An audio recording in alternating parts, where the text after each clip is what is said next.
Thank you, Madam Chair. Dr. Covington, I want to start with you, and I want to start with a thank you, actually, because I think in 7 years of natural resources committee hearings on both sides of the Capitol and both the House and the Senate, I think you're probably the first person to succinctly articulate that we need different strategies for different forest types, and that what works in a ponderosa pine forest that should be burning every 2 to 15 years is not exactly the same prescription that we're going to need in a closed canopy forest, be it spruce fir or lodgepole pine further north. And I think that's really helpful. I think we tend to oversimplify things here in Washington, but I think that comes with the territory. You said, you used the phrase, an ounce of prevention is worth a pound of cure.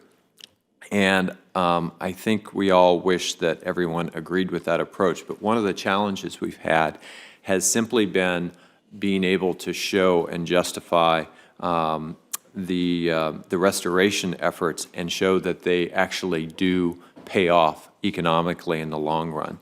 And that goes back to the question that Senator Daines was raising as well about evaluation of those.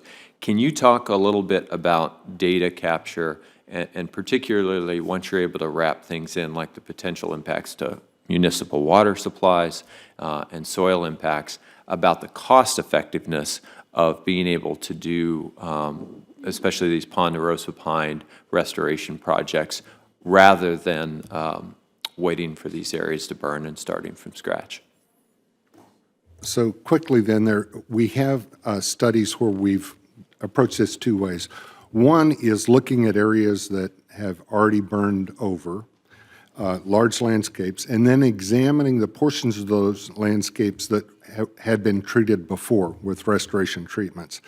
And repeatedly, what we see is that in areas where the forest have been restored to more natural conditions, they stand up, even under the most severe fire conditions. Right. They survive well.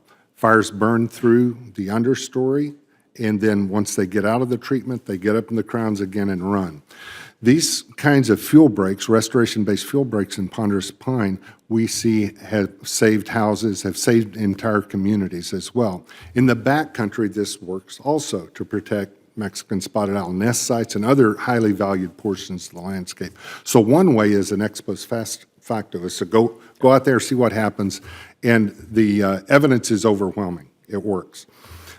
The other thing that we've done is what I mentioned in my testimony, is that we've looked at fires and then analyzed what the potential fire behavior would have been had treatments been put in elsewhere. And when we do that sort of analysis, what we see is that by breaking up landscape scale fuel continuity, you can protect values at risk, including homes where embers are coming 2 to 4 miles away, being dropped into communities. Thank you.